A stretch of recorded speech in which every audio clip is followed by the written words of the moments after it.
Hey, bienvenidos al episodio número 16 de La Respuesta Podcast.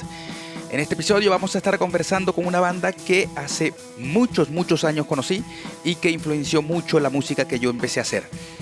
Una banda que tiene larga trayectoria y bueno, hoy vamos a tocar cómo comenzaron, cómo fue su trayectoria en el mundo de la música, cuando comenzaron en Caracas, en Venezuela, y luego cuando van a España. Así que vamos a tener una muy buena conversación. Pendientes por allí, que va a quedar mi amor. Así que pendientes.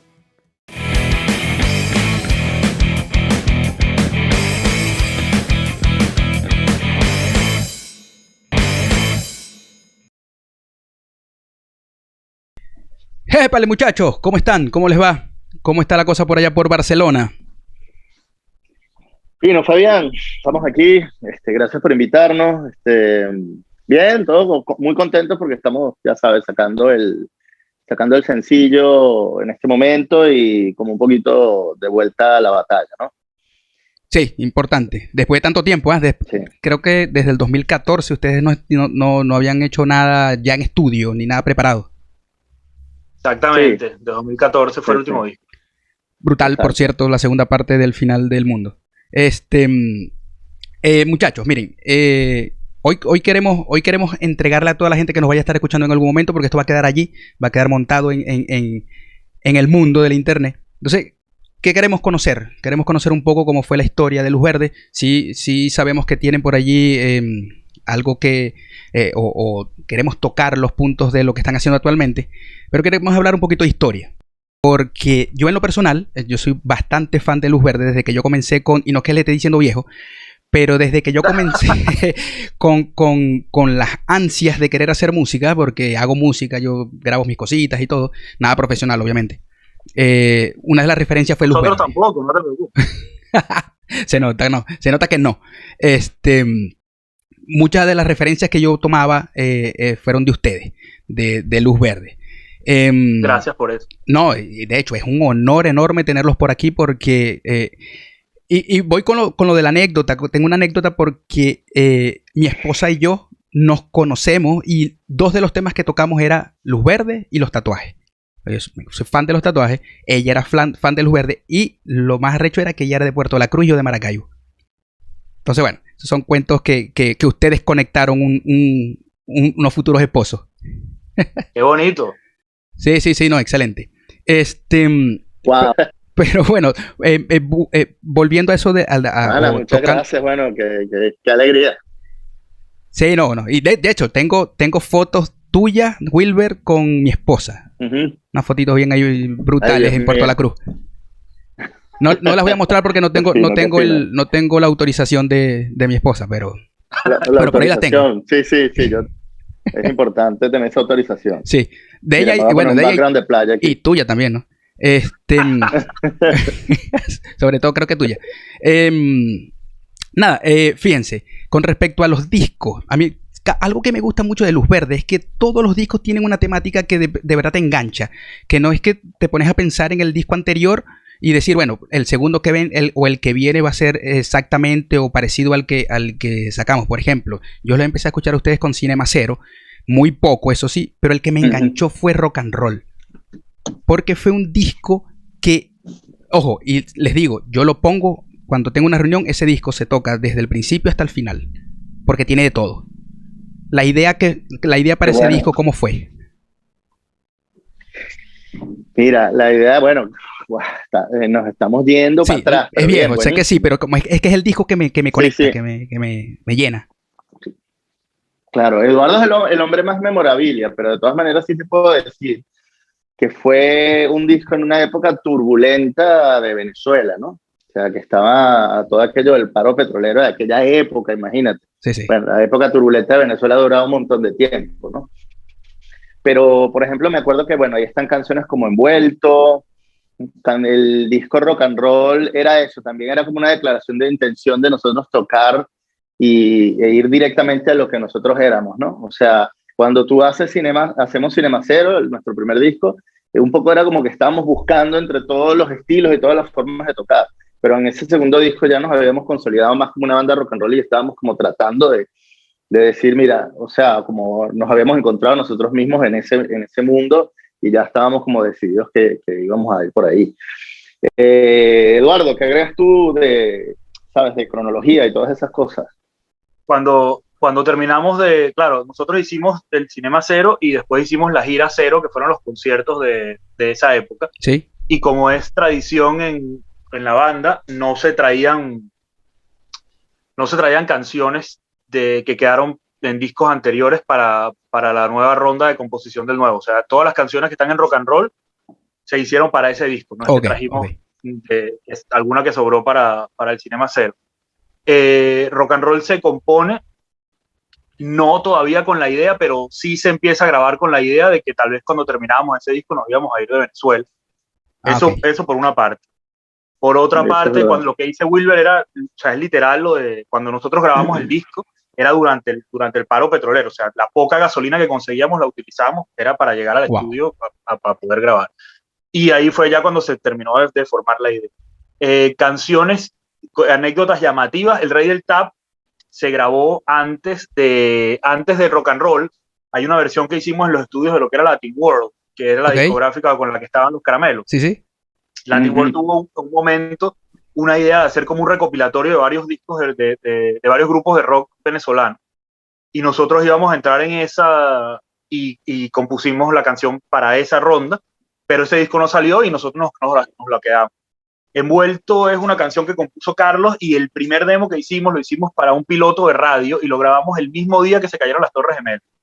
O sea, mientras nosotros estábamos en el estudio grabando ese demo, se estaban explotando los aviones. Correcto. Con las noticias ahí. ¿Cuál fue la canción?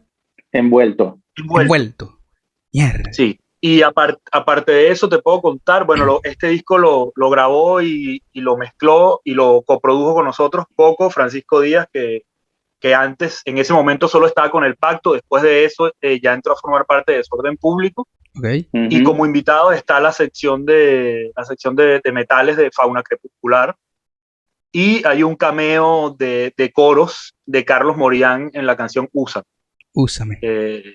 Sí. Sí. Y aparte de eso, correcto. ya.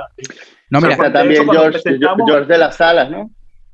Y no, también. Eso fue en Cinema Cero. No, ese es en Cinema Cero, perdón, ese es Cinema Cero. Claro, cuando presentamos el Rock and Roll, ya Carlos se había venido, lo presentamos en Corbanca y éramos solamente Pedro, Will y yo, con Coco en los teclados, porque ya Carlos no estaba. Hicimos un concierto rarísimo porque Carlos no estaba para presentarse. ¿Carlos no estaba para presentarse o era que no estaba o sea, se sale del verde? No, ya se había venido, ya estaba aquí en Barcelona. En España, ya.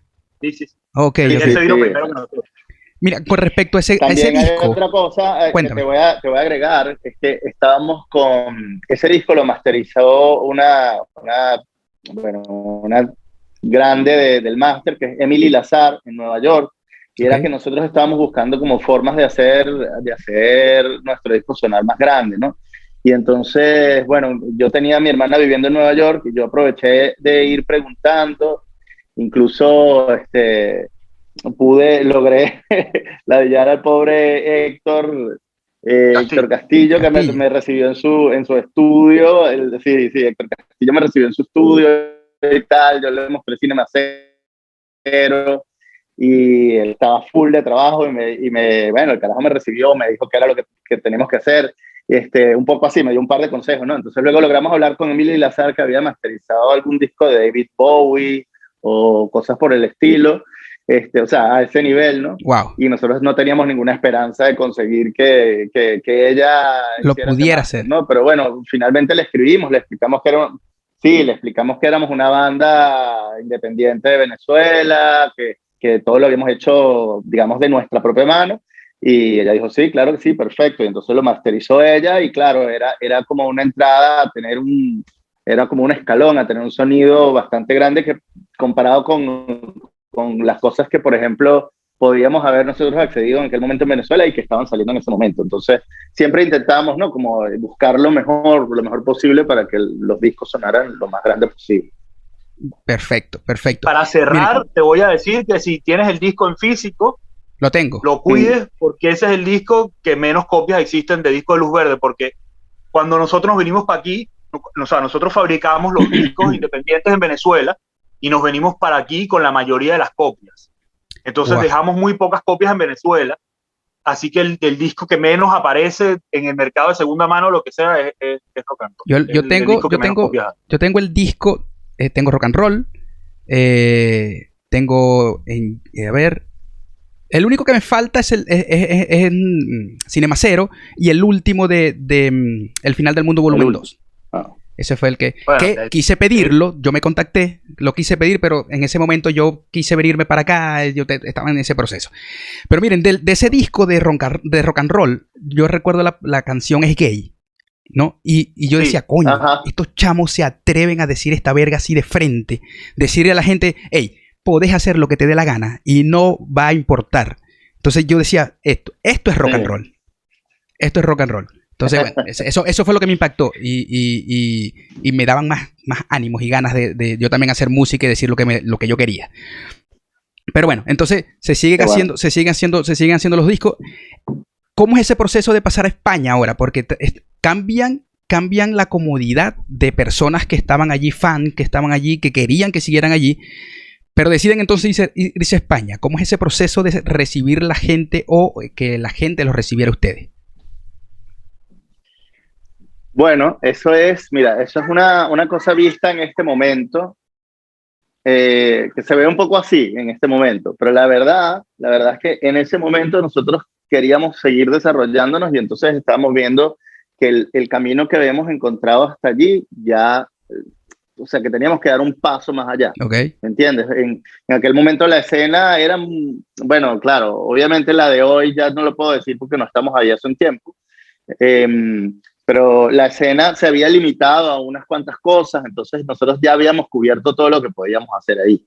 Entonces dijimos, mira, tenemos que salir de Venezuela porque necesitamos crecer más, ¿no? Y nosotros como banda éramos muy echados para adelante, o sea, siempre intentábamos más, queríamos llegar a lo máximo posible. Entonces nada, nos pusimos a conversarlo, estuvimos más o menos un año en conversación. Y claro, en ese proceso también vino las primeras debacles de la situación venezolana. Claro. Entonces, digamos que eso también aceleró el proceso.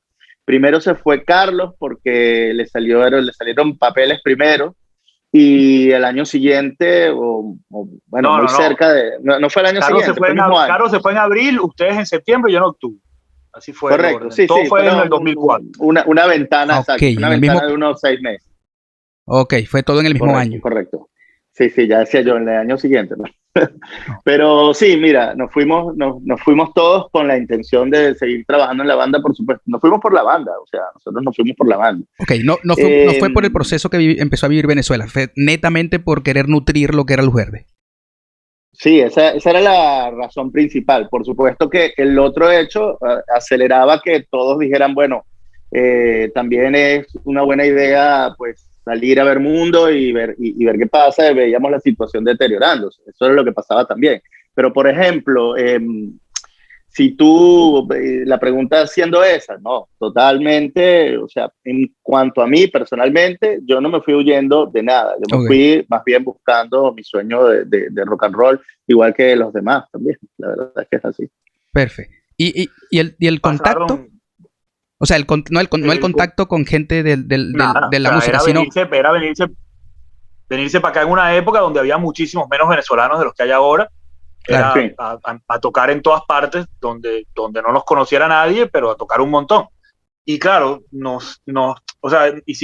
tuvimos la suerte, como ya éramos un grupo que había tocado mucho en directo, hicimos como un bypass de muchos conciertos mierderos, o sea, salían unos conciertos que eran muy malos con otros grupos que estaban empezando, entonces había que ser un festival o algo y entonces nos llamaban a nosotros para tocar la próxima vez porque estábamos ya más integrados que los grupos anteriores. Wow. Entonces como que en Barcelona subimos un poquito más rápido que si nos hubiéramos formado aquí. Claro. Sin embargo, lo que hicimos fue coger una furgoneta y tocar en todos los sitios donde nos dejaran tocar, y en eso estuvimos 4 años. O sea, recorriendo el país de arriba para abajo, y en esos 4 años ya hicimos algunos contactos, conseguimos una editorial, conseguimos un productor aquí, y empezamos a componer canciones seriamente, porque bueno, ya había pasado mucho tiempo, y de ahí salió la experiencia del Manual de Buenas Costumbres, que como no, he dicho últimamente, o sea, es el disco más preproducido de Luz Verde, en el sentido que se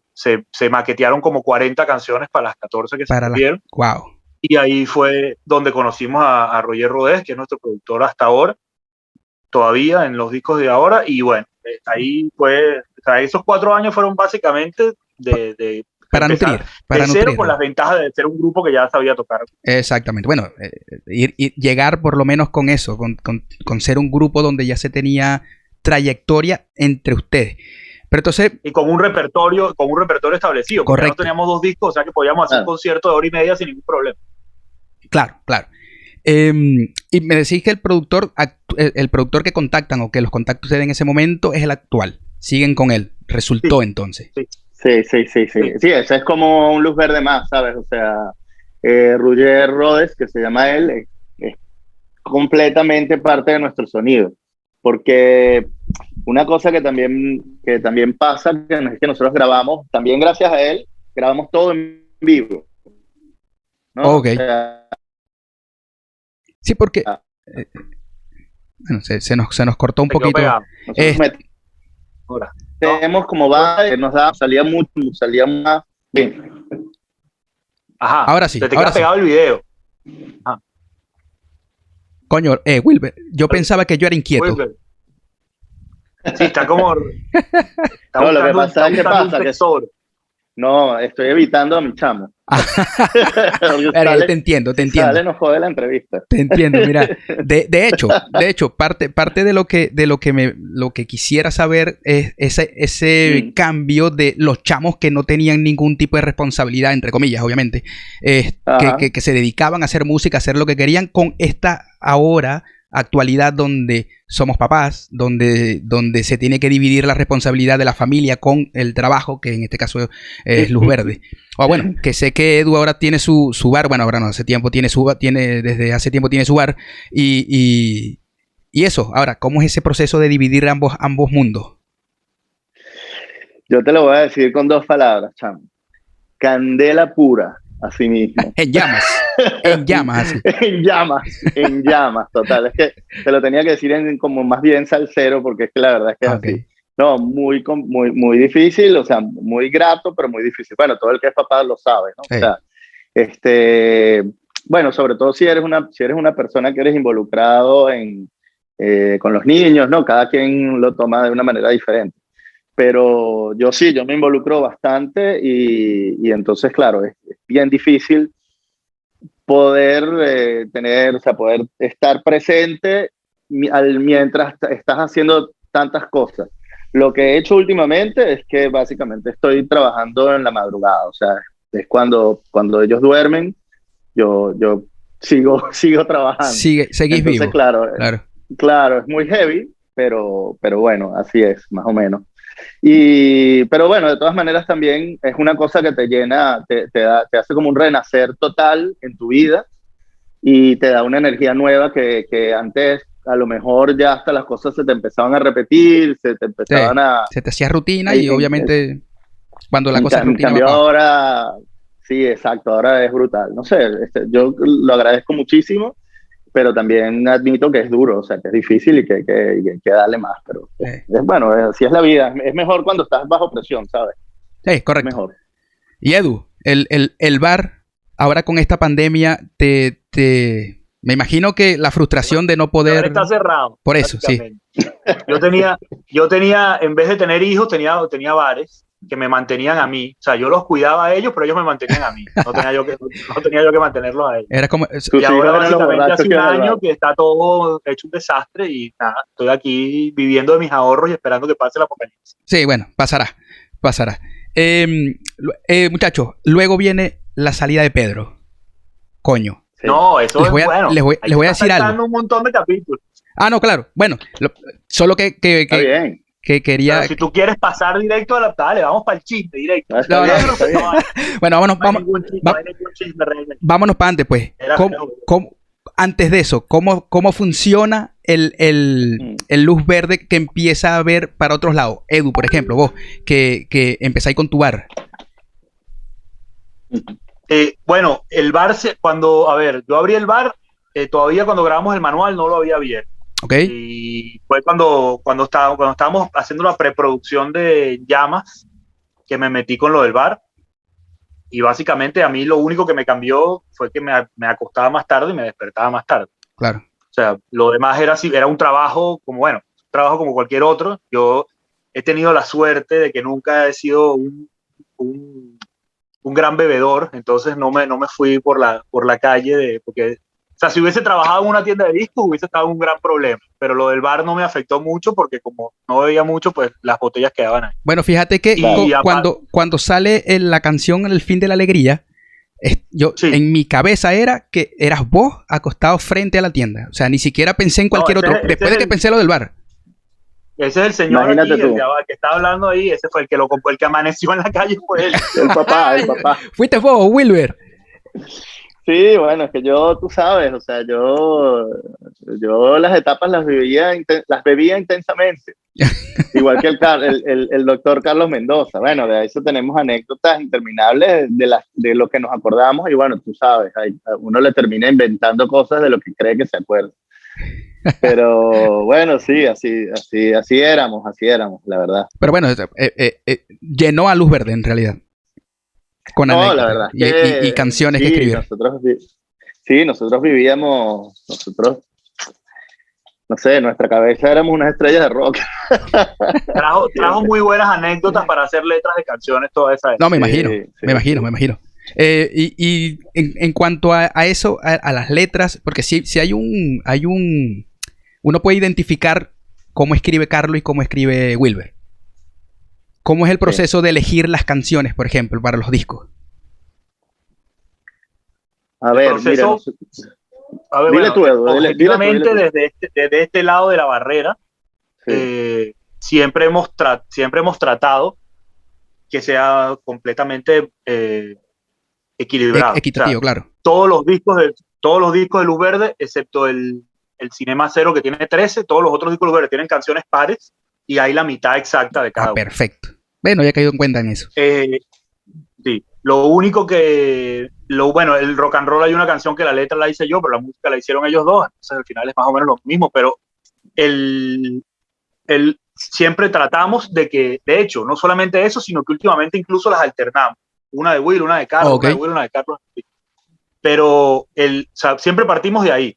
Lo que sí te digo es que las formas, o sea, por ejemplo, Will es mucho más prolífico.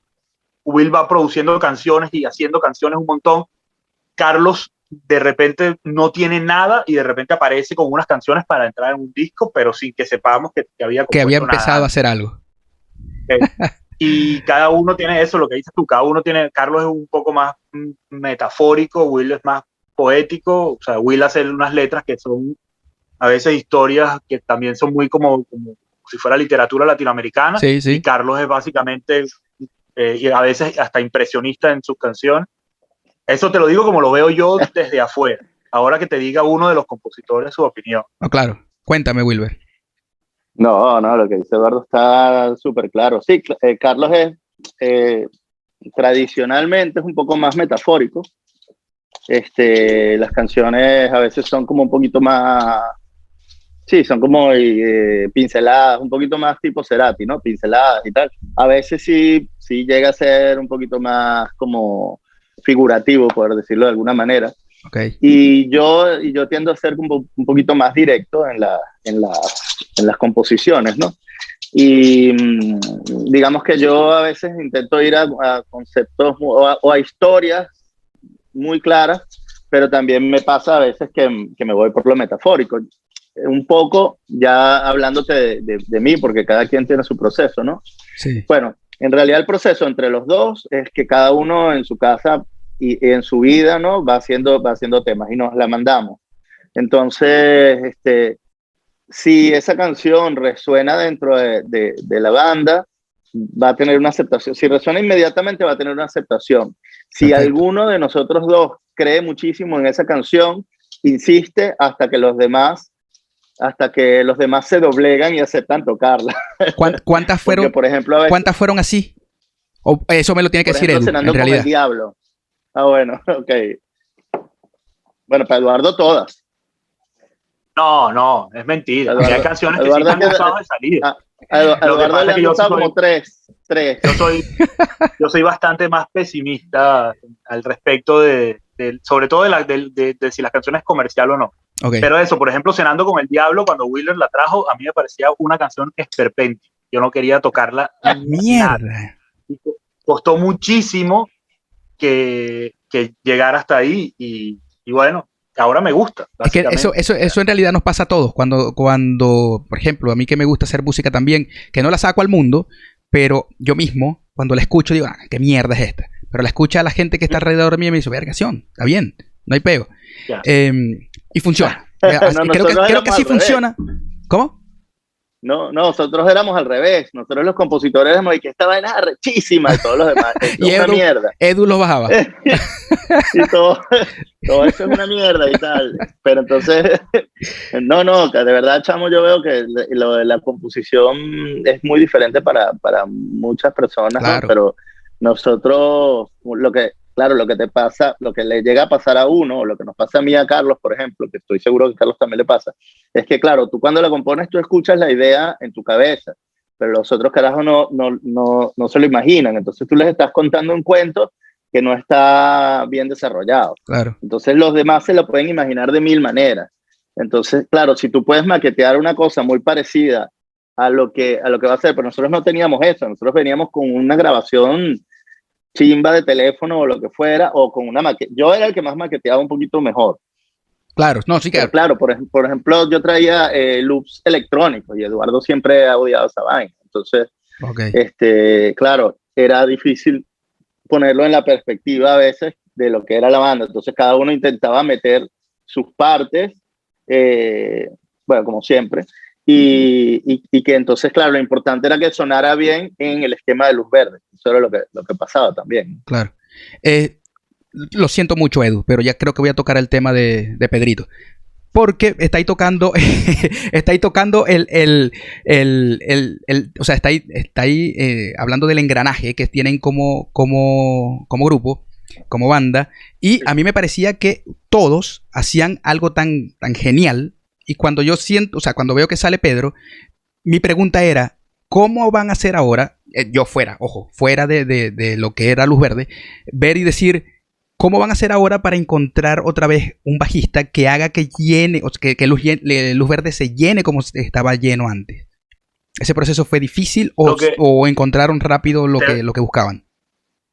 O sea, lo que nosotros nos dimos, o sea, el segundo en que Pedro se salió de la banda, nosotros sabíamos ya de entrada dos cosas. Primero, que no íbamos a traer un miembro nuevo a Luz Verde porque no íbamos a suplantar a Pedro después de 18 años con otra persona para ocupar su lugar que había hecho desde la fundación de la banda. Claro. Y segundo, que la persona que queríamos meter en la banda tenía que más encajar con nosotros a nivel de personalidad que a nivel de virtuosismo musical. Ok. Porque o sea, es muy importante para el grupo soportarse y llevarse bien. Claro. Entonces, si íbamos a traer a un tipo que tocara maravillosamente bien, pero fuera un patán, o no compartiera nuestro sentido del humor, que eso también es muy importante, hubiese sido un infierno. Entonces vino Ezequiel Serrano, que bueno, Ezequiel tenía tribop y tenía cabezón key, y Ezequiel es básicamente un geniecillo musical. Okay. Y es nuestro pana desde hace años.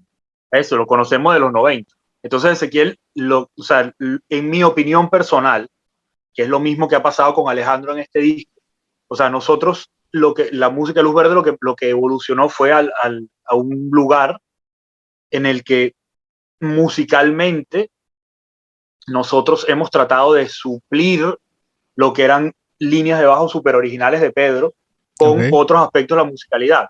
Porque lo que pasa con Pedro es que, claro, Pedro aprendió a tocar bajo con Luz Verde.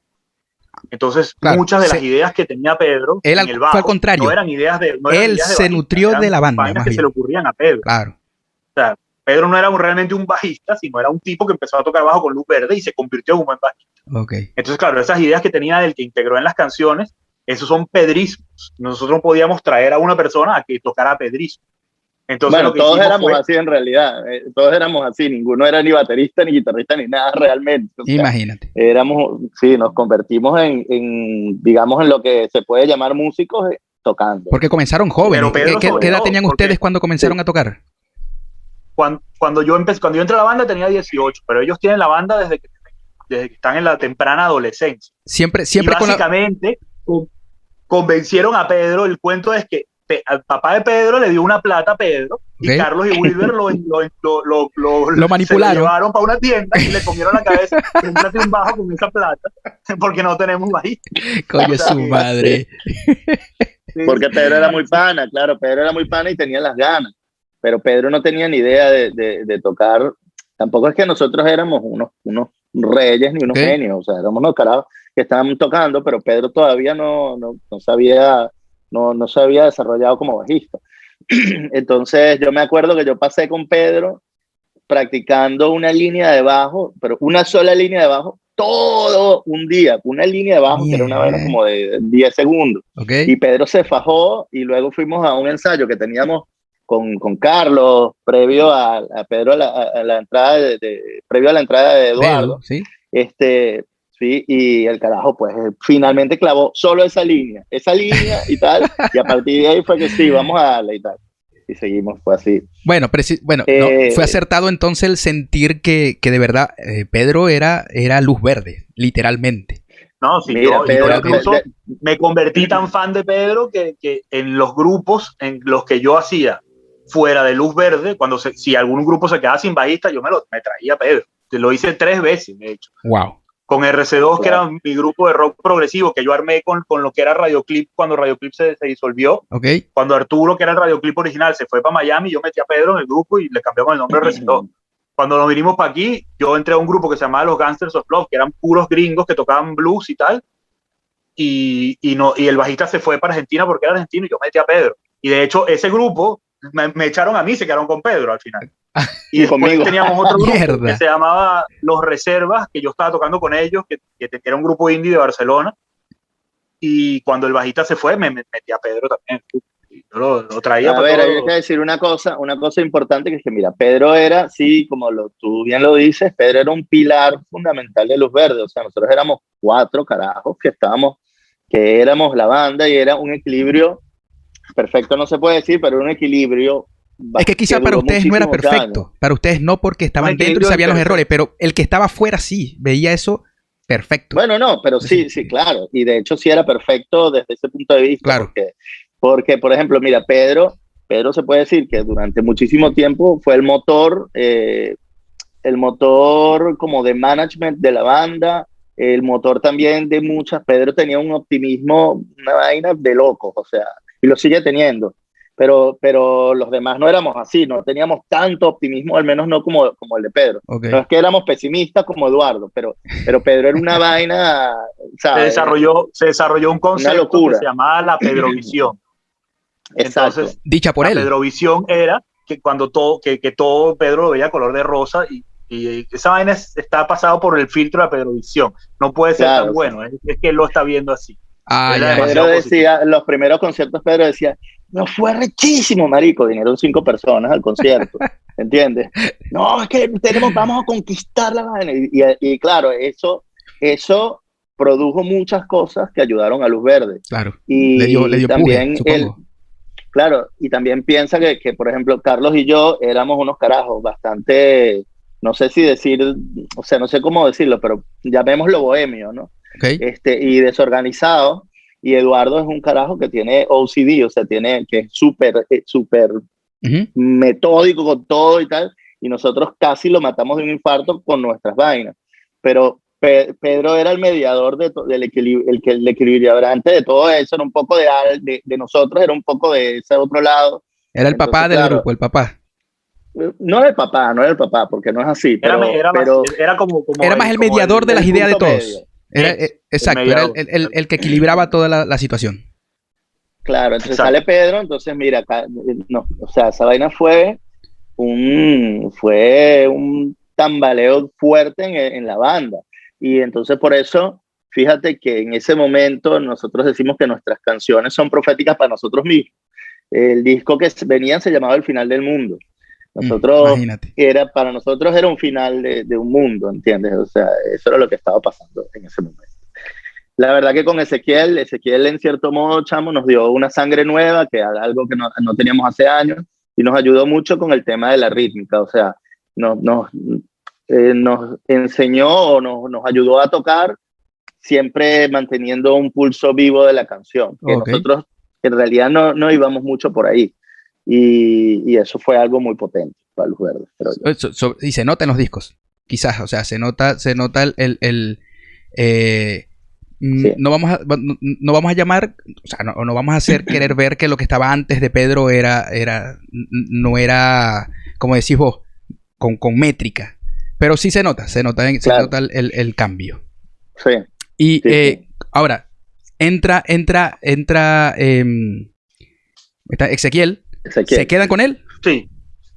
No, Ezequiel está con nosotros desde el 13 hasta el 18. Okay. O sea, todos los conciertos que se hicieron para el Final del Mundo Volumen 2 los hizo Ezequiel, pero Ezequiel en el 18 decide mudarse a Madrid.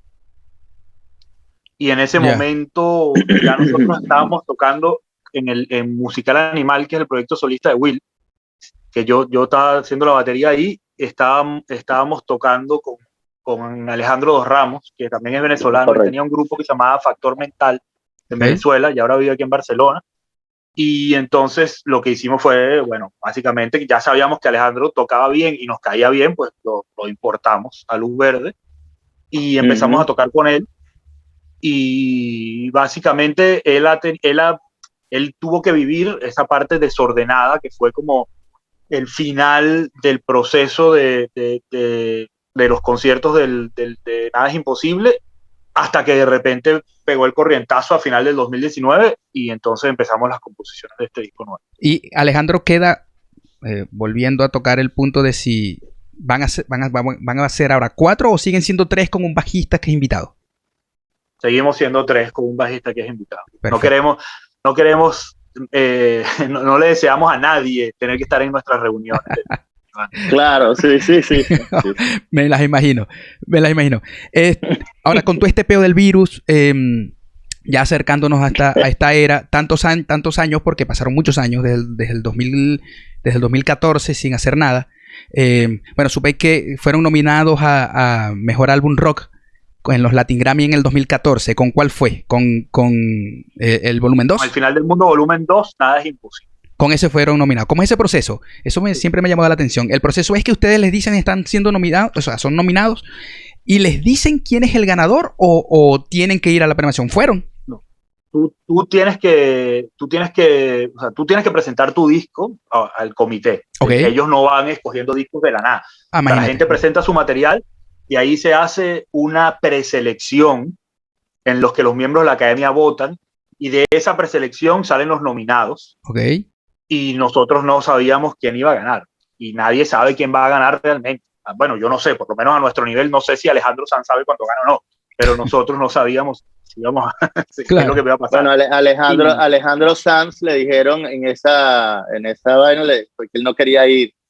Y, o sea, bueno, a ver, escuchamos de gente de ahí que él no quería ir, entonces le dijeron, tienes un par de razones para venir. O sea, le soltaron un poquito porque el carajo no iba a ir y era muy importante, ¿me entiendes? Claro. Pero no, de verdad ellos no dicen, ellos tienen bastante celo con el proceso. De hecho, la auditoría la hace la empresa Deloitte, donde votan todos los de la academia y tal. Y bueno, ellos hacen todo lo posible, ¿no? Dentro de todo, de mantener el proceso lo más limpio posible, creo yo, porque, por ejemplo, si tú mandas a alguien tu proyecto para que voten por ti, tienes que ponerle para su consideración cosas por el estilo, ¿no? Okay. Pero bueno, o sea, al final es como todo, ¿sabes? Un poco, supongo que los que son panas, pues igual se votarán, cosas por el estilo. Oh, obvio. De hecho, bueno, yo voy más allá. Yo siempre voy pensando en el hecho de que todo el amiguismo es el que triunfa y quizás por eso te les preguntaba si ellos plata, saben, y la plata, exactamente. Ahora llegamos a... o sea, nosotros también pensábamos eso hasta que fuimos nominados. Porque si nosotros podemos entrar, O sea... Bueno, pero tampoco así. Bueno, es cuestión de... El artista es así. Sabe que lo está haciendo bien cuando otros se lo dicen. Claro. Ahora, preparando nuevo disco. ¿Desde cuándo están en la preparación del nuevo disco? Que tengo entendido sale en abril. Sí, este disco empezó en diciembre. ¿Cuándo fue, Edu? Dilo tú eres el de la fecha, yo soy fatal. En noviembre del 19 fue cuando Carlos y Will decidieron empezar a escribir. Okay. Y hicieron las canciones entre noviembre y diciembre, y entre diciembre y enero las ensayamos, y en febrero las grabamos, del 19 al 20. O sea, se compusieron entre noviembre y diciembre del 2019, se ensayaron en diciembre del 19 y enero del 20, y se grabaron en febrero del 20. Perfecto, mismos productores. La idea era sacarlo todo. La idea era sacarlo directamente allí en ese momento. Lo que pasa es que pasó lo que pasó y bueno, por eso la tenemos esperando. Perfecto, entonces lanzan este sencillo, Vida. Video brutal, más que decirlo. La idea del video, ¿nace de ustedes o nace de alguien que les propone que sea así? Ahí hay una combinación. Sí. Okay. Carlos, Claudio Urosa es el director del videoclip. Él ha hecho los making of de todos los discos que hemos hecho en España. Entonces Claudio se llevó para el estudio las cámaras para grabarnos mientras estábamos grabando. Okay.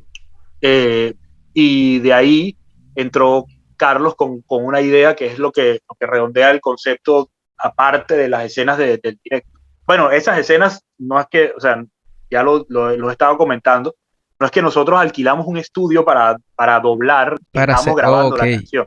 O sea, eso es literalmente la grabación de la canción. Ahí está. Mientras eso estaba pasando, nosotros estábamos haciendo y lo demás es una idea de Carlos, que Will estuvo presente en algunas sesiones. No sé si tú quieres decir un pelín ahí.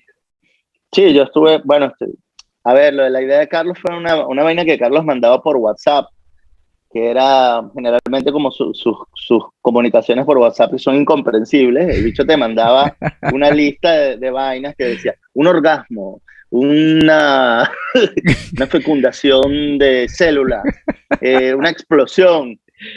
Y entonces, claro, yo hablaba con Eduardo y decía, ¿qué dice este carajo? O con el mismo negro, Claudio Grosa, ¿qué dice? Nadie Pero ni siquiera había contexto. No había contexto de lo que él estaba diciendo.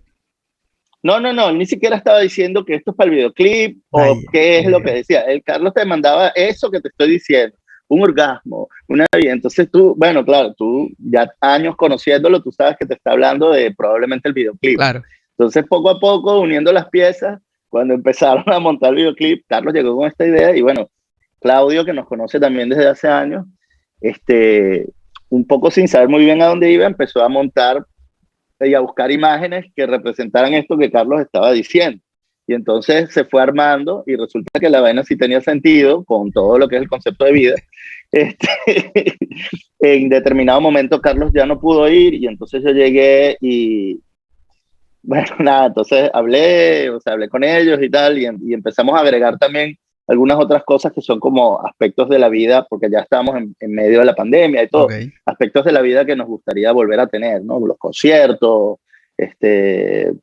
bueno, en realidad es un concepto muy abierto, pero realmente casi que todo verdaderamente cabía, ¿no? Porque al tener la vida, bueno, yo creo que al final sí quedó como una historia que se puede contar. Sí, el video está brutal, está muy bien hecho.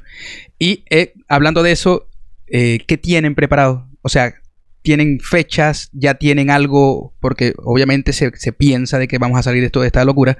¿Y tienen preparado ya un escenario para cuando se diga, bueno, vamos a arrancar ya y suéltense? El 14 de mayo tenemos la presentación en vivo aquí en Barcelona, que aquí se pueden hacer conciertos con aforo limitado, entonces ya tenemos una sala y ese es el día de la presentación. Y ese concierto, la idea es grabarlo para hacer un streaming, para poder, para que haya una presentación en vivo virtual del disco para todo el mundo. Porque viajar se está haciendo todavía complicado. Está limitado. Y a partir de ahí, lo que buenamente Dios quiera, porque yo te digo que una cosa que yo aprendí este año es que no pienso hacer un plan a largo plazo en muchísimo tiempo. 2020 nos enseñó a que o las cosas se dan como vayan viniendo. Obviamente sí tiene que haber algo estructurado, pero cuando pasan cosas como esta se nos cae todo. Casi en todo. este momento, lo único que te puedo asegurar es que mañana voy al supermercado. Aparte de eso, no te puedo decir nada. Ya, bueno, entonces, como decía John Lennon, ¿no? La vida es lo que pasa mientras estás ocupado haciendo otros planes. Eso es verdad. Así es. Así mismo. Es la vida y ya. Bueno, entonces tienen Vida que ya se lanzó el 12 de marzo, ¿correcto? Sí. El álbum como tal, ¿cuándo ya lo pueden escuchar o conseguir? La idea es lanzarlo a finales de abril. Finales de abril, todo perfecto. Sí. Perfecto, todo completo. Bueno, chicos, miren, para mí fue un súper agrado. No se imaginan Bueno, pero ahora yo quiero saber cuál es tu canción favorita de Luz Verde. Si te gusta tanto mi grupo, coño, yo quiero saber cuál es tu canción favorita. Es que son muchas. Te voy a poner en esa posición. No, mira, es la mejor posición del mundo, porque si queréis que hablemos de Luz Verde, vamos a hablar de Luz Verde. O si quieres, puedes decir 3, pues. No te tengo que ser uno. A ver, vámonos por disco quizá. No te quiero hablar de Cinema Cero, porque siendo sincero, como nunca tuve el disco, no conecté mucho con ese. Pero Manela, que fue la primera canción que escuché, esa me enganchó. Ahí fue cuando yo dije, verga, qué sonido tan arrecho. Vámonos con Rock and Roll. Y en rock and roll hay dos que me parten. Una es Gay, precisamente, ¿no? Porque esa transciende a la mente de esa época. En esa época, bueno, Venezuela sabemos que es un país con muchos prejuicios. Por más de que seamos fuertes, nosotros no somos de los que sufrimos por el bullying, pero sí es un país con muchos prejuicios. Y esa canción a mí me dijo, wow. Como les dije al principio, esa canción dijo, así quiero yo. Por eso me pego. Y de ese mismo disco, ¿cómo es que se llama? Algo del Carupanero. Porque la balada del Carupanero me toca las fibras. O sea, increíble. Increíble esa canción. Me hace el sonido del 4, todo lo que me envuelve hace que me llene. Hay otra por El Fin de la Alegría. A mí también me gusta muchísimo porque más o menos ese era el estilo que yo hacía cuando los escuchaba. En Llamas me encanta también, sobre todo cuando vi el video. El video tengo entendido que salió así, con un llamado, vamos. Así mismo. Exactamente, sí. Yo no quise ir. De hecho, Eduardo no sale porque arrugó. ¿Por qué? Porque, porque ya lo venimos diciendo, pesimista, quizás el deseo que van a estar grabando en una nieve. ¿Tú sabes el frío que hacía en la calle ese día? Lo sé, porque aquí cuando ha nevado nos ha tocado salir. Pero por farandulero. Además, ¿y qué coño iba a salir? Yo que iba a estar tocando una maraca, yo no tenía nada que tocar en esa vaina. Entonces, También es verdad. También es verdad. Pero bueno, para poner la imagen de Edu. La cara de culo ahí atrás. Ojo, la que puedo poner en ese top 5. Ya te he hablado de Manela, es Gay. El Rey del Tap fue una canción también brutal para mí. Pero Summer Rain a mí me hace transportarme a otro lado. Summer Rain para mí es la mejor canción de Luz Verde. Y no importa quien me quiera decir nada. Con ustedes, mijo, se me ponen los tres allí y me dicen que no, nos peleamos. Pero esa es la mejor canción de Luz Verde. No, Carlos te va a decir que sí, claro que sí. No, es genial. Ayer encontré... pero sí es fino. El otro día, ayer, encontré un video que tiene muy poquitos views de una versión en vivo en Discovery que tiene Summer Rain enterita, que yo nunca la había visto. ¿En YouTube? Coño. Sí, está en YouTube. En Summer Rain en vivo en Discovery, o Summer Rain en vivo en Caracas, no me acuerdo cómo la encontré. Luz Verde Summer Rain. Te aseguro que tiene un like mío. Los 7 minutos de canción completa. Tiene un like mío, te lo aseguro. Y tiene lo del Evo. Ahí. Sí, está toda la canción entera. El principio está todo. Porque hay una parte que donde la canción hace un parón. Sí. Hay como una parte de guitarra que es como un arpegio, como si estuvieras arpegiando. Ajá, sí. ¿no? Así, por toda la guitarra. Entonces, yo me acuerdo que Rex de Tomates Fritos, el carajo Boston, estaba diciendo, verga, este carajo se hizo el arpegio, el bicho hizo el arpegio, entonces yo no le decía nada, ¿no? Eso lo hiciste vos. Vos eras el que estaba, sí. el que hizo el arpegio. Sí, sí, sí. Entonces, claro, él no, el carajo pensaba que yo me estaba haciendo los arpegios, entonces yo los veía ahí tocando en el Tiburón, como un grupo de panas que estaban esperando que yo llegara a la parte para ver cómo lo hacía, ¿no? Y entonces llego a ese momento, saco el Evo y hago la barriguita y los bichos se quedaron así como... Verga, coño la madre. En Como, serio, coño, Wilber. su madre ese carajo. Sí, sí. Este hijo de su madre. No, pero se quedaron así como, verga, qué cabrón, qué hijo de Verga, puta. sí. Bueno, te digo que por ver video, ese quizás ahí fue donde lo supe, pero escuchando la canción, que no te puedes imaginar cuántas veces la he escuchado, trato de ver cómo coño es que hace ella el arpegio y quizás en algún momento me puse a hacer, a ver si lo sacaba, pero... Bueno, es un acorde puesto así en la guitarra y con la otra mano simplemente pasas el Evo por todas las cuerdas. Toda la cuerda. Por todas las cuerdas, haces así, y ya está, eso es Coño, todo. No tienes que mover, esta mano no la tienes ni que mover. Entonces, claro, los carajos hasta yo puedo hacer esa vaina. Hasta vos que soy baterista y no toca guitarra a las 6. Bueno, no te creas, tiene su vaina que te salga bien lo del Evo, porque te puede salir mal, pero bueno, de ahí a que no te salga un arpegio ya es diferente. Claro, pero cualquier arpegio va a salir. Vamos, o sea, pero valió, o sea, fue $1.000.000 verle la cara a esos carajos. No, me imagino. Le tuviste que brindar cerveza a todos ese día. Sí, de vaina no me sacan de Puerto La Cruz. Por casualidad, el pasaporte de Puerto. Yo no tengo nociones de que ustedes fueran a Maracaibo a tocar. No. ¿A Maracaibo? Nunca fueron. No llegamos ahí. Yo entiendo que en esa época, de hecho, me pasó con Boston, porque yo me puse en contacto cuando yo estaba en Maracaibo con Boston, verga, para que fuera a Maracaibo, porque uno que estaba allá veía que la movida del rock estaba, pero dura. El peo de Maracaibo era que no había los de La Plata, los que movían los conciertos, no querían apostarle al rock venezolano. Entonces, total. Fíjate que no sé cómo les pasó. Por distancia no fue porque para Mérida fuimos un montón de veces. Exacto. Pero nunca conseguimos que nos llevara para Maracaibo. Lo mismo me dijo Boston. Boston me dijo, coño, mira, consíguete a alguien que nos lleve y encantadísimo vamos a ir. Porque obviamente, ¿quién no va a tener ganas de recorrer su país tocando? Como lo hacen ustedes cuando van para allá. Y ahora, bueno, entiendo el peo y la locura en Venezuela. ¿Han pensado volver a hacer algunas giras por allá? No, de pensarlo, yo lo pienso todo el tiempo. Pero que sea concreto. Es muy difícil hacerlo, o sea, ya...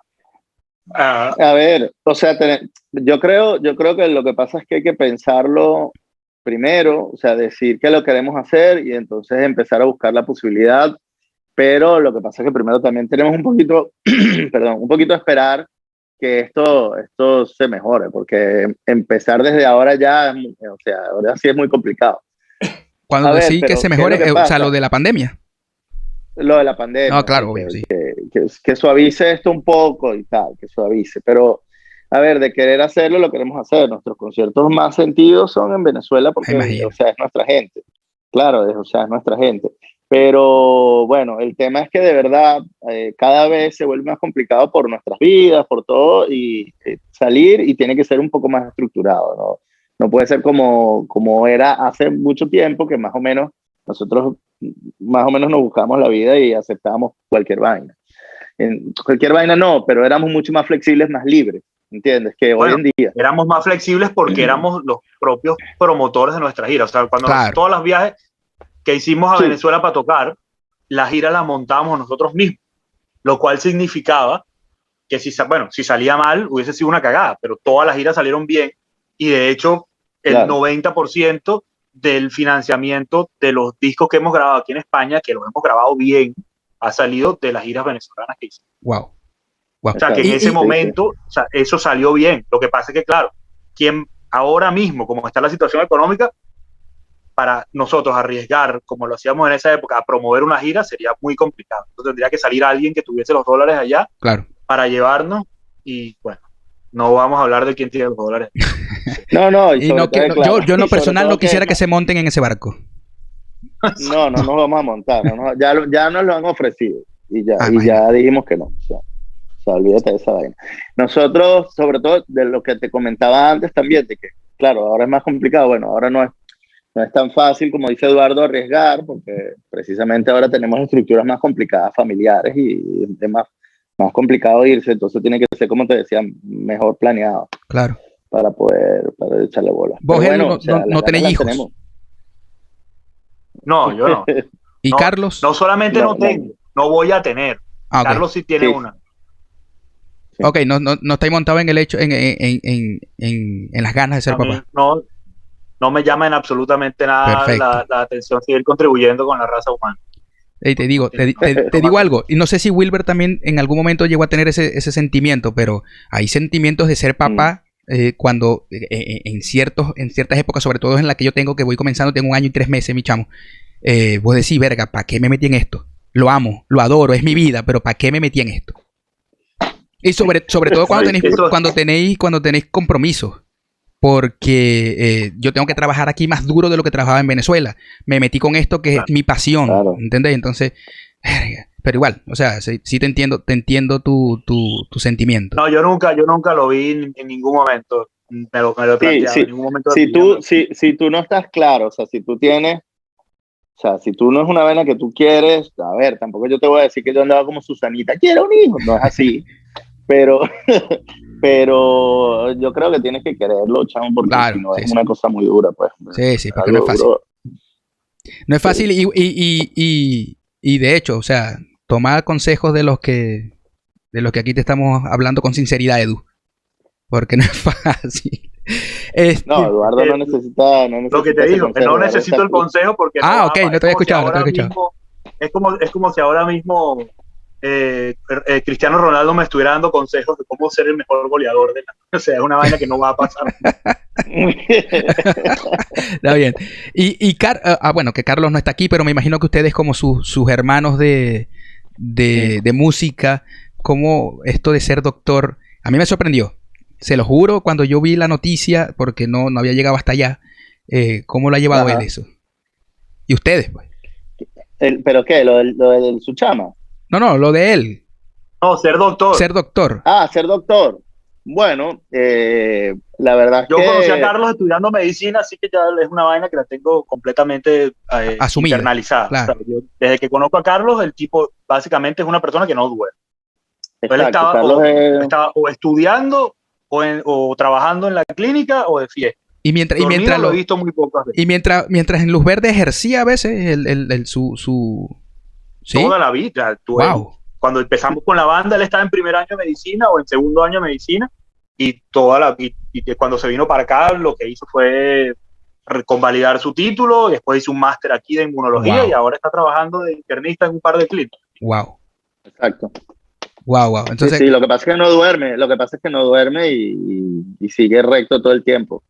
Qué bueno, porque fíjense, o sea, Wilber, vos con tu proyecto de solista, Edu con su bar y sus otras bandas también, y Carlos como doctor dice mucho de que Luz Verde es más que Luz Verde. O sea, lleva, o sea, ¿qué les puedo decir? Una persona que sea médico o un chamo que tenga su bar, creo que aportaría más que alguien que solo se dedique a tocar la guitarra o a tocar la batería. Creo yo. Gracias por lo de chamo. Lo único que yo voy a hacer esta pregunta, pero ¿qué edad tienen ustedes? Porque yo tengo 37 años ahorita. Y yo los conocí a ustedes si eran chamos. 44. Sí, 45. Ah, no, pero tampoco es que son unos viejos. Es que empezamos muy jóvenes con el grupo. Es que ¿cuántos años de trayectoria tiene Luz Verde? 30, más de 30 años. 26, hacemos un escala. 26 años. Sí, porque en el 98... mayo de este año son 26. ¿Ustedes tenían... en el 98 ya tocaban, pero era con Luz Verde o tenían otros nombres?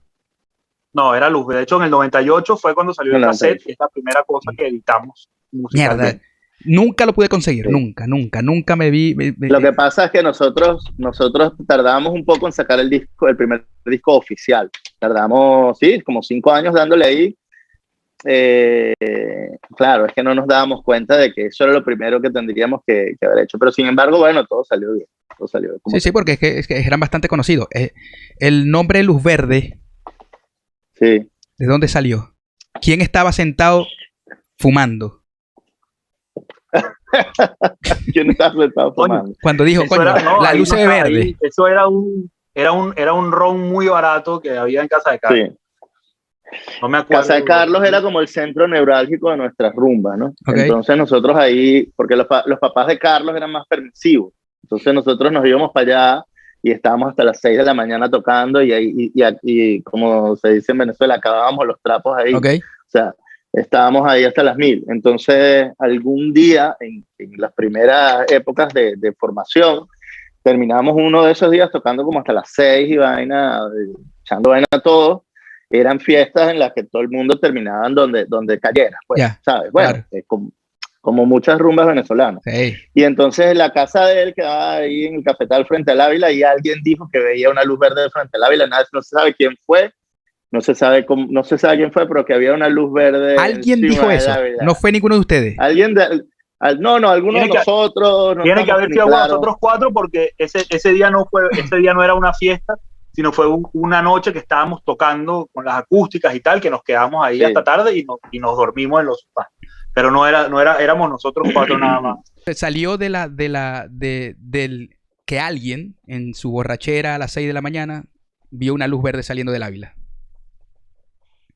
Sí, así eran esos momentos, así eran esos cuentos y nadie sabe quién fue, que es lo peor.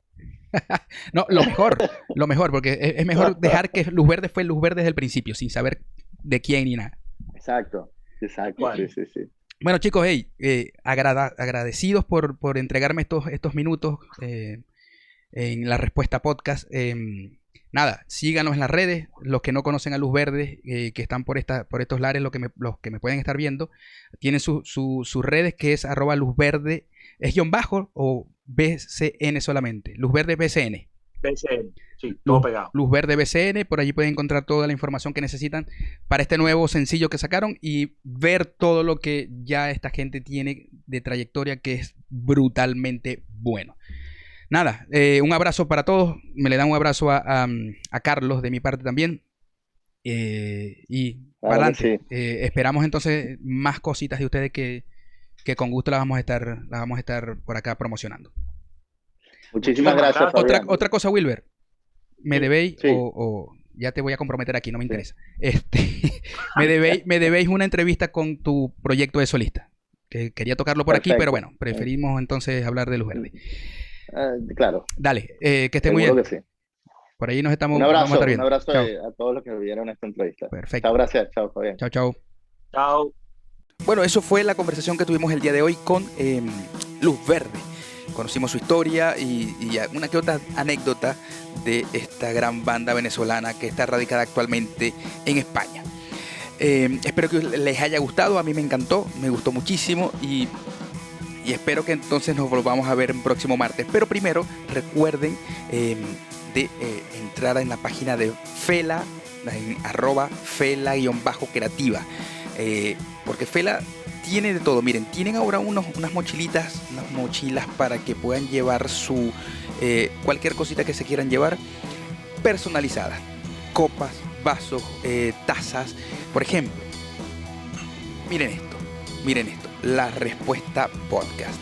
Wow, me encanta, de verdad que tienen una mano excelente para hacer todas estas cositas personalizadas. Así que recuerden, @Fela_creativa, y la pueden encontrar y ver por allí, por las redes, todas las cosas bonitas que tienen. Recuerden suscribirse al canal, suscríbanse para que sigamos haciendo cosas bonitas para todos ustedes. Denle like y nos vemos en un próximo martes. ¡Chao!